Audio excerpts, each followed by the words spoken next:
Commerce and management hub. Smart commerce and management హబ్లో మనం direct method చెప్పుకుంటున్నాం కదా. డైరెక్ట్ మెథడ్లో మనం ఇప్పుడు పార్ట్ 2 చూద్దాం. ఇందాకేమో మనం ఏం చేసామంటే బ్యాలెన్స్ యాజ్ పర్ క్యాష్ బుక్తో స్టార్ట్ చేసాం. ఇప్పుడు బ్యాలెన్స్ యాజ్ పర్ పాస్బుక్తో స్టార్ట్ చేస్తున్నాం.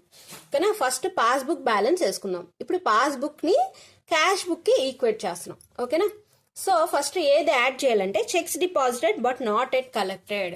చెక్స్ డిపాజిట్ చేసాం. చెక్స్ డిపాజిట్ చేయగానే ఏమవుతుంది, మనం అక్కడ క్యాష్ బుక్ బ్యాలెన్స్ అనేది పెంచేసాం. క్యాష్ బుక్ బ్యాలెన్స్ పెంచేసాం కానీ పాస్బుక్ లో కలెక్ట్ అయితే కానీ బ్యాలెన్స్ పెరగదు. సో ఇక్కడ పాస్బుక్ బ్యాలెన్స్ పెంచాలంటే యాడ్ చేయాలి.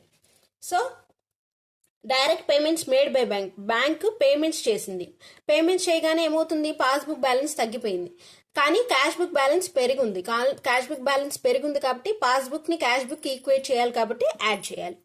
Bank charges or penalties. Bank charges pay చేసాం. బ్యాంక్ ఛార్జెస్ పే చేయగానే పాస్బుక్ బ్యాలెన్స్ తగ్గింది కానీ క్యాష్ బుక్ బ్యాలెన్స్ పెరిగే ఉంది.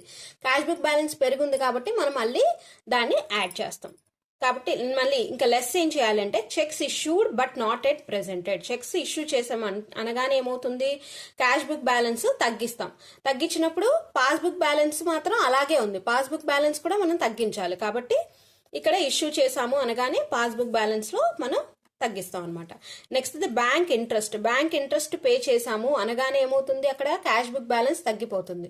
సో పాస్బుక్ బ్యాలెన్స్ కూడా మనం తగ్గించాలి కాబట్టి లెస్ చేస్తున్నాం. Income credited by bank. Income ఎప్పుడైతే క్రెడిట్ చేసాము అనగానే పాస్బుక్ బ్యాలెన్స్ పెరిగిపోయింది. అక్కడ క్యాష్ బుక్ లో తక్కువే ఉంది, అక్కడ తగ్గుంది కాబట్టి ఇక్కడ కూడా తగ్గించాలి కాబట్టి లెస్ చేస్తాం. Wrong credit entries. Wrong credit entries చేసాం. క్రెడిట్ ఎంట్రీస్ వేయగానే పాస్బుక్ బ్యాలెన్స్ పెరిగిపోతుంది. ఎందుకంటే క్రెడిట్ బ్యాలెన్స్ అనేది చూపిస్తుంది పాస్బుక్. అవునా. సో అప్పుడు పాస్బుక్ బ్యాలెన్స్ పెరిగిపోయింది, క్యాష్ బుక్ తగ్గింది కాబట్టి మనం క్యాష్ బుక్ తో ఈక్వేట్ చేయాలి కాబట్టి మనం కూడా ఇక్కడ తగ్గించాలి. సో రాంగ్ క్రెడిట్ ఎంట్రీస్ అనేది లెస్ చేసాం. అప్పుడు మనకి balance as per cash book అనేది వచ్చేస్తుంది అనమాట. ఇది డైరెక్ట్ మెథడ్ లో 2 టైప్స్. ఓకేనా. Thanks for watching.